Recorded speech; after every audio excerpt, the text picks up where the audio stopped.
করের চাপ আর খাদ্যের উচ্চ মূল্যে টিকে থাকার লড়াইয়ে পোল্ট্রি শিল্প। প্রায় 50,000 কোটি টাকার এই বিনিয়োগ এখন খাদের কিনারে, যার পতন ঘটলে পুষ্টিহীনতায় পড়বে পুরো একটি প্রজন্ম। খামারিদের দাবি, আসন্ন বাজেটে কর কমানো না হলে ডিম মুরগি চলে যেতে পারে সাধারণ মানুষের নাগালের বাইরে। আরও জানাচ্ছেন আব্দুর রহিম। ডাল ভাতের পরে সাধারণ মানুষের প্রোটিনের শেষ ভরসা একটি ডিম কিংবা ব্রয়লার মুরগি। সেই পোল্ট্রি শিল্প এখন টিকে থাকার লড়াইয়ে। করের বাড়তি চাপ আর ফিডের আকাশচুম্বী দামে ধুঁকছে দেশের প্রায় 50,000 কোটি টাকার এই খাত। মাঠ পর্যায়ের খামারিরা বলছেন, টিকে থাকতে হলে প্রয়োজন সহজ শর্তে ঋণ, খাদ্যের দাম নিয়ন্ত্রণ এবং বাজার ব্যবস্থাপনায় স্বচ্ছতা। এই উৎপাদন মূল্যের চেয়ে আমাদের কিছু লাভ দিলেই হবে। আমাদের উৎপাদন মূল্য 9.5 টাকা।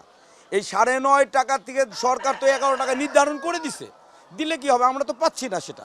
সেক্টরের সাথে সম্পৃক্ত, আমি পোল্ট্রি খামার করি, কিন্তু এত বেশি খাদ্যের দাম বৃদ্ধির কারণে আজকে আমি প্রায় নিঃস্ব হয়ে যাচ্ছি।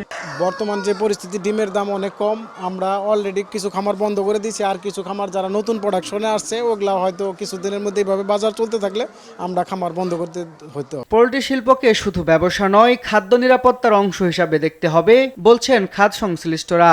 ডিম ও মুরগি সাধারণ মানুষের নাগালে রাখতে হলে আসন্ন বাজেটে কর কমানো ও প্রণোদনা দাবি পোল্ট্রি শিল্প ইন্ডাস্ট্রিজ অ্যাসোসিয়েশনের সভাপতির। এটার উপর যদি একটা বিরূপ প্রভাব পড়ে ট্যাক্স এবং আপনার ফিসকাল পলিসির জন্য, সেটার যে দুর্ভোগ শুধুমাত্র প্রান্তিক খামারিরা পড়বেন সেটা নয়, বরঞ্চ টোটাল আপাময় জনগণের 18 কোটি জনগণের পুষ্টি নিরাপত্তাও কিন্তু বিপাকে পড়ে যাবে।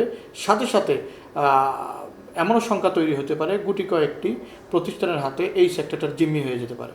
এরকম লো মার্জিন সিচুয়েশন যদি থাকে, পরিস্থিতি যদি থাকে, তাহলে কিন্তু আগামী দিনগুলোতে কেউ আর এই শিল্পে আসার আগ্রহ প্রকাশ করবে না। ডিম ও মুরগির উৎপাদন খরচ কমাতে আসন্ন বাজেটে সরকারের কার্যকর পদক্ষেপ আশা করছেন খামারিরাও। আব্দুর রহিম, RTV, ঢাকা।